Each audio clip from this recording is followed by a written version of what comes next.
Assalamualaikum warahmatullahi wabarakatuh. Halo semuanya, perkenalkan nama saya Salma Rahma Permata Dewi.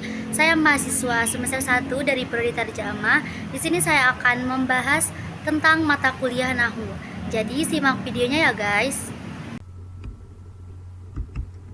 Nah, jadi di sini saya akan menjelaskan materi tentang perbandingan struktur nominal bahasa Arab dalam perspektif linguistik terapan untuk penerjemahan. Nah, jadi bagian ini menjelaskan mengapa kajian ini penting. Jadi perbedaan mendasar antara kedua bahasa menjadi titik awal. Yang pertama, bahasa Indonesia memiliki tipologi bahasa analitis, sementara bahasa Arab adalah bahasa fusional.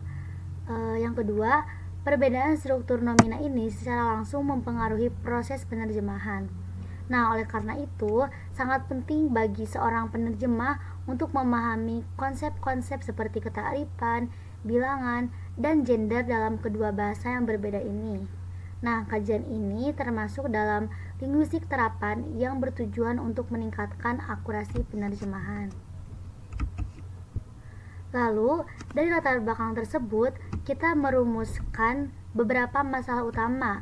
Yang pertama, bagaimana struktur nomina dalam bahasa Indonesia, yang kedua, bagaimana struktur nomina dalam bahasa Arab, dan yang ketiga, apa saja persamaan dan perbedaan antara kedua struktur nomina tersebut. Nah, yang keempat, yang paling penting, apa implikasi dari perbedaan-perbedaan tersebut terhadap proses penerjemahan. Nah, sebelum membandingkan, mari kita definisikan dulu apa itu nomina. Dalam linguistik modern, nomina memiliki beberapa ciri. Ciri yang pertama yaitu ciri sintaksis. Apa itu ciri sintaksis? Ciri sintaksis yaitu nomina merupakan inti perasa nominal dan dapat berfungsi sebagai objek, subjek, atau pelengkap dalam kalimat. Terus yang kedua ada ciri morfologis.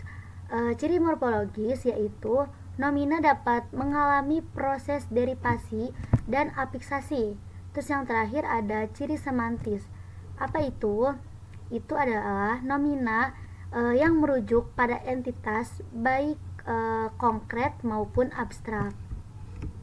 Nah, terus kajian ini menggunakan pendekatan linguistik kontrastif. Linguistik kontrastif apa itu? Linguistik kontrastif adalah studi yang membandingkan dua bahasa atau lebih. Tujuan utamanya adalah memprediksi potensi kesalahan penerjemahan yang mungkin terjadi. Nah, melalui analisis ini, kita dapat mencegah fenomena interferensi bahasa saat penerjemah beralih dari satu bahasa ke bahasa yang lain.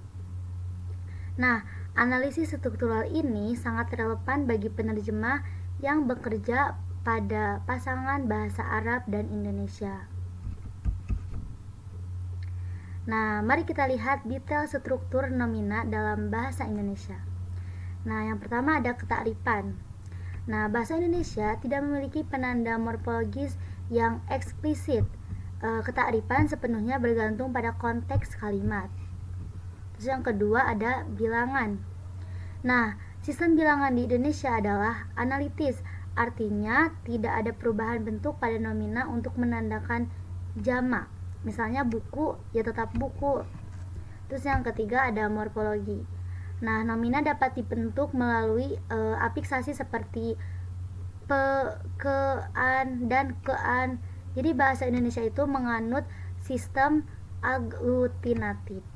Nah, lalu selanjutnya kita bandingkan dengan struktur nomina dalam bahasa Arab yang memiliki kompleksitas lebih tinggi.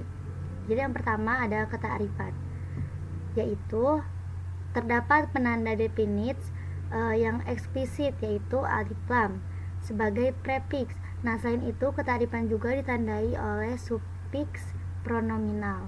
Terus yang kedua ada gender. Nah, bahasa Arab memiliki gender yaitu muzakkar dan muannas atau yang dalam ilmu linguistik kita sebut sebagai maskulin dan feminin. Terus gender ini sangat penting karena mempengaruhi kesesuaian dengan verba dan adjektiva. Terus yang terakhir ada bilangan. Nah, Sistem bilangan ini mencakup mufrad, musanna, dan jama, atau yang dalam ilmu linguistik kita sebut sebagai mufrad, dual, dan plural. Terus bentuk jamak juga dibagi lagi menjadi jamak salim dan jamak taksir. Nah, untuk mempermudah, ini adalah perbandingan singkatnya.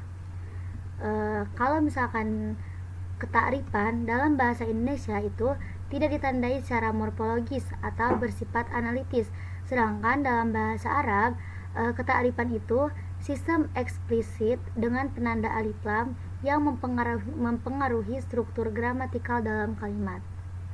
Terus yang kedua ada gender. Nah, dalam bahasa Indonesia, gender itu tidak memiliki gender gramatikal, tapi dalam bahasa Arab, gender mempengaruhi seluruh kesesuaian gramatikal dalam kalimat. Terus yang terakhir ada bilangan. Jadi kalau di Indonesia tidak ada perubahan bentuk kata, tapi kalau di Arab bentuk kata itu berubah secara kompleks sesuai dengan kategori bilangan, misalnya mufrad, musanna, dan jamak. Implikasi terhadap penerjemahan. Nah, jadi perbedaan struktural ini menimbulkan tantangan signifikan bagi penerjemah. Jadi yang pertama itu tantangan ketarifan. Nah, penerjemah kesulitan saat menerjemahkan ketarifan dari Arab ke Indonesia karena harus menentukan makna yang tepat, apakah definite atau indefinite, tanpa penanda eksplisit di bahasa sasaran.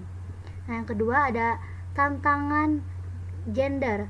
Nah, tantangan gender ini harus melakukan penentuan gender yang tepat untuk memastikan kesesuaian dengan adjektiva dan pronomina dalam bahasa Arab.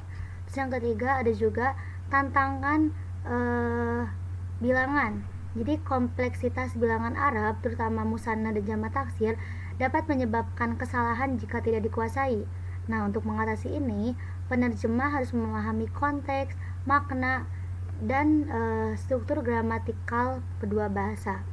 Jadi pemanfaatan linguistik kontrastif terbukti efektif dalam meningkatkan akurasi dan mengurangi interferensi bahasa. Terus kesimpulannya, perbedaan struktur nomina dalam bahasa Indonesia dan bahasa Arab mencerminkan perbedaan tipologi kedua bahasa. Bahasa Indonesia bersifat analitis, sedangkan bahasa Arab bersifat fungsional. Nah, intinya, pemahaman mendalam terhadap struktur nomina kedua bahasa adalah prasyarat mutlak untuk dapat menerjemahkan nomina secara akurat. Terima kasih banyak. Mungkin cukup sekian presentasi dari saya. Kurang dan lebihnya mohon maaf. Wassalamualaikum warahmatullahi wabarakatuh. Sampai jumpa.